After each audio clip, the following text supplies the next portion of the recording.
spending the night in this 1-star rated pop-up tent from Go Outdoors that cost me £29, and tonight it's going to have to handle Dartmoor in the wind and the rain, and apparently it leaks. Well, it's up. I'm not going to say it's the sturdiest looking tent that I've ever pitched. The guy lines seem to pull this kind of structural pole out of position quite a bit on both sides. It's more pronounced on this side because the wind's coming in from this direction. And I've set up my door facing out towards Routor. You've got the river running through the bottom of the valley just down here. So we should get a nice view in the morning anyway. Hopefully there's a sunrise. It doesn't look much like one at the moment. We're certainly not going to get a sunset.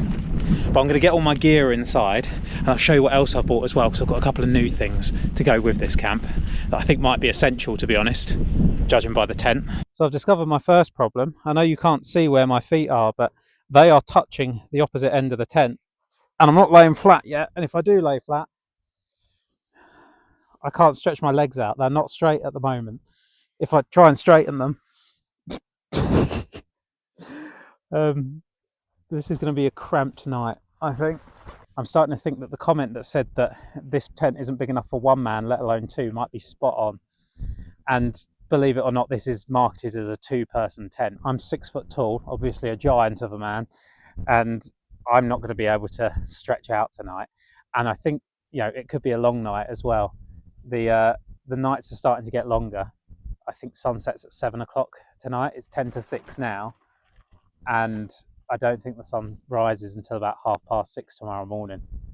So it could be a long, cramped night curled up in this. I can hear a herd of cows coming this way as well. I couldn't see them earlier, but they sound like they're just over the other side of this ridge here. So hopefully they don't come down and investigate, because I don't think this is going to stand up well to a herd of cows. And they are making their way in this general direction, moving along the slope beneath Westmill Tor there. Look at this thing. Look at the gap under the corners. I can't cinch it down any tighter either. This is where the wind's coming from. And it's not too bad on that side, but this side again, look. It's going to be a really interesting night, I think. I'm trying to put a good spin on it. This is a really, really stupid idea to come out here and try and camp in this thing. And I'll tell you what as well, I did the zips up, and all of the reviews of this tent say that it leaks, and I can see why. I don't know if it's going to come across on camera, but I can see daylight through the zips. Look at that there. It kind of like forms a weird like S shape almost, and yeah, you can see daylight coming through the middle of it. It's just awful quality, and I've got to try and spend the night in it.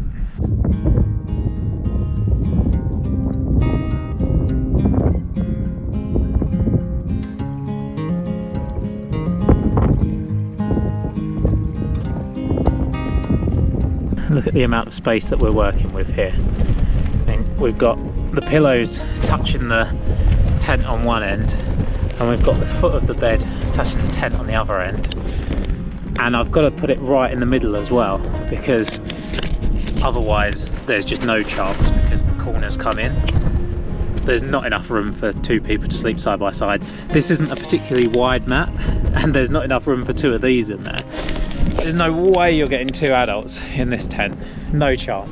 And I know what two-person tent is really a two-person tent, but with all the others, you do at least look at them and think two grown adults could fit in there, but it just wouldn't be very comfortable, or you wouldn't, you know, be able to fit any gear in there.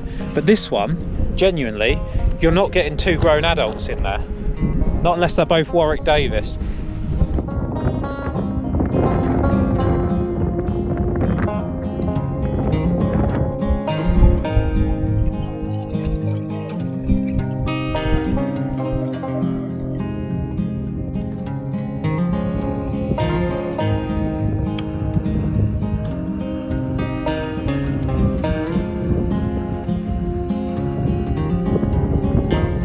So this is one of my new bits of kit that I said I was going to show you. This is an Andes airbed, and I've actually been really impressed with it, even though it was just a cheap buy off of eBay. brand new off of eBay. It wasn't second hand, but still, it was only cheap. And so I've done it again with this. Also from eBay, also from Andy's, as you can clearly see. This is a bivvy bag though, and I actually got the idea from George from the Dartmoor podcast. Thank you very much, George. Basically, my last camp, when I went out with Neil and we camped up on East Mill Tor, which is over there somewhere, but it was freezing cold, and it was only a couple of weeks ago as well, and I was absolutely freezing cold, and I was thinking, you know, it's only September, it's only going to get colder and colder as the weeks and months go on and we head into the winter, and I do certainly intend to still keep coming out and camping. And I asked in that video, does anyone have any good suggestions for winter sleeping bags? And I got a couple, and I'm very grateful. But George gave me a tip that he uses, which is just shove your summer sleeping bag into a bivvy bag, gives you an extra layer, helps keep you warm. So today I'm going to try it. And it's also doubly useful tonight because every review on this tent says that it leaks. It is rated 1 star after all. And yeah, every single review says that it leaks. I've already said I can see daylight in the zips. I'm sure there's daylight in the stitching around here as well. But yeah, every review says that this tent's going to leak, and it's going to rain tonight. Well, it's forecast to rain anyway. You never quite know with Dartmoor, but some of these clouds do look pretty dark, and you can see how low the cloud is over there. In fact, it looks like it's already raining over in that direction. But if I've got my sleeping bag inside a bivvy bag, at least I should be nice and dry inside all of that. But I think the tent and the gear I'm gonna have to keep an eye on because I don't want to get drenched. But that's also why I've got these dry bags. So I've got one with my clothes in at the moment, and this one's got all my electricals in. So they're both gonna come in handy. I'm gonna show you my other new piece of gear, or a new piece of clothing actually, in a few minutes. But yeah, that's in the clothing dry bag. I'm really excited about it. That was a buy off of Vinted rather than eBay.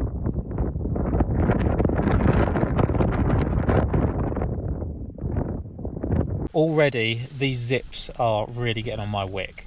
They only go halfway. There's this bit of fabric in the middle that stops them, so I can only undo half of it at a time, and that's so bloody tight that you can't do it one-handed. So I've got to literally grab it, grab the actual zip itself and kind of pull it together, because the zip's so tight. Like, this is so taut, and I don't think I've set it up wrong. It's a bloody pop-up tent after all. I don't think you can set them up wrong. Also, look at this. This is me sat right in the middle. I've got zero headroom here. Like, if I push it up, there's a bit of space, but I'm literally propping the tent up. I'm structurally integral to the tent at this point. We've got 2 vents, one on this side, one on that side, and look, an actual lantern hook. And that was a surprise for me. That's the one good thing I would say so far about that tent. I didn't expect it to have a hook for a lantern, so that's, I guess, score 1 for the pop-up tent, but it's still well in the minus scores because everything else is taken away from it. So these are my other new purchase that I said I was going to tell you about from Nature Hike. I got them off Vinted, and they are down booties to keep your feet warm. And these, second hand off of Vinted. I don't know how much they are brand new, but look how small they pack down. They weigh nothing as well. Second hand off of Vinted, £7 these cost. And if these keep my feet warm, and I have tried them on at home, I walked around my living room in them for a bit, and they were very warm. They warmed my feet up quite a bit. Now, I know being in your living room is a bit different to being in a tent up on Dartmoor, but yeah, they were very, very warm. So I'm hoping I'm going to be able to use these all winter, and that's going to be £7 well spent. But I just thought that was a bargain. £7 for down booties. And I don't know, like I say, how much they are brand new from Nature Hike. I'm assuming they're going to be fairly cheap because it's Nature Hike, and they are quite a budget brand, although very good in my experience. The tent that I've got from them is certainly amazing. But I've seen them from other brands. I've seen a pair from Rab for, I think, about 80 quid of like down kind of booty slip-ons. And don't get me wrong, I'm sure there's differences in terms of how warm they keep you versus how warm this keeps you. Probably difference in terms of the kind of down that's used. But still, down booties for £7. Got to be worth a punt, hasn't it? Oh yeah, look at those bad boys. They're a little bit snug. I've got quite big feet and these are a size medium. My feet are a size 12 to 12 and a half, so they are a little bit small. I could probably have done with a large, but they're nice and warm, it must be said. Very warm. I've only just put them on as well, and already I can feel my feet warming up a bit. Yeah, for £7, I think they're a good buy for the winter.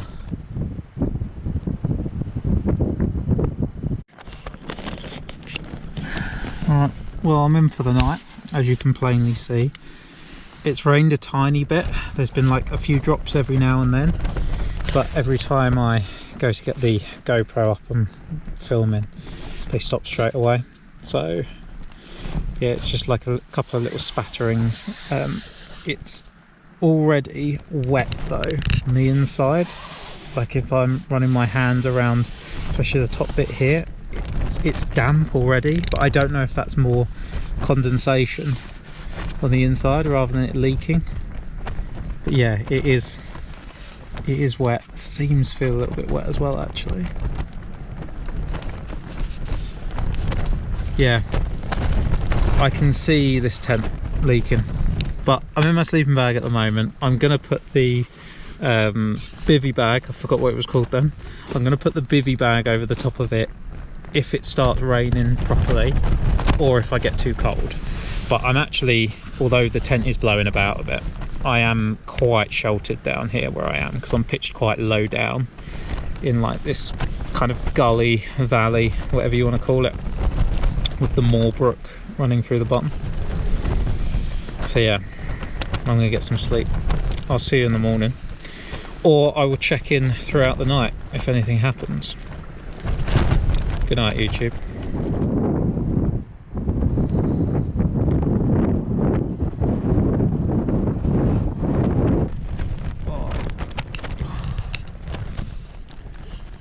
Hello YouTube.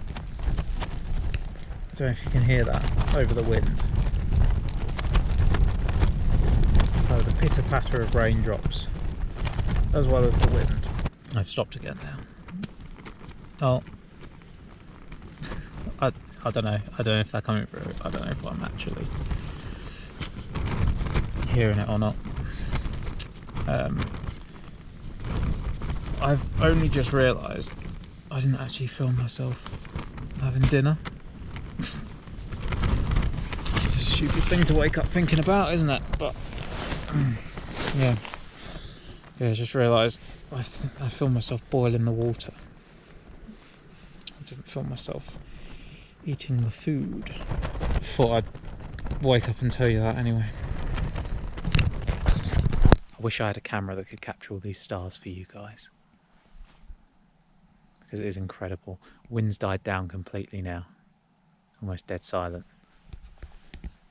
And the stars are amazing. Oh, I'm blinded. Yeah, the stars are incredible tonight. It must be completely clear up there. But yeah, my cameras just aren't good enough in low light to capture the stars. They're not built for night photography or anything like that, or filmography, I guess. But I urge you, if you ever want to see incredible stars, go somewhere like Dartmoor, somewhere where there's little to no light pollution, and what you can see outside when you look up at the night sky is just incredible.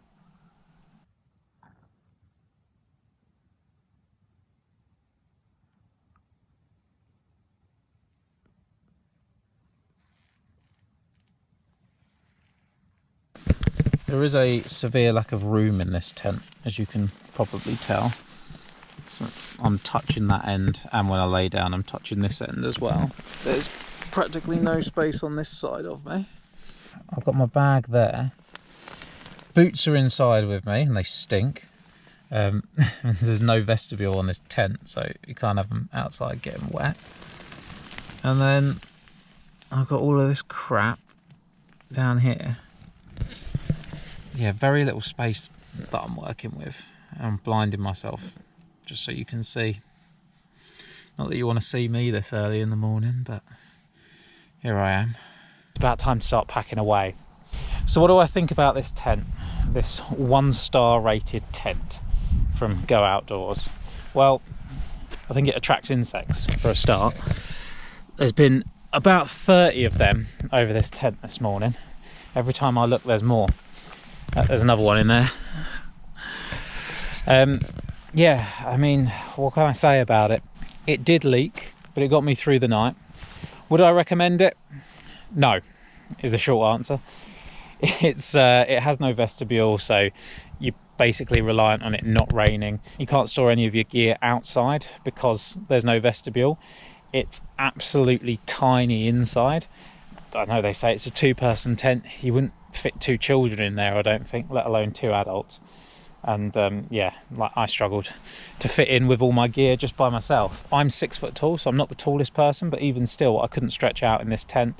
I was kind of half curled up all night. I had my legs bent for most of the night. I had to deflate one of my pillows because my head was bumping into the wall. No, I would not recommend this tent, but it was a fun little experiment, even if I didn't have the best night's sleep. Yes, spending time in the outdoors is great. Yes, you should go camping. If you've not done it before, you should try. But don't try it in that. Guys, thanks very much for watching. If you've liked this video, hit the like button on it. Comment down below what you thought of it. And subscribe if you want to see more. And I'll see you again soon for another adventure. Cheers.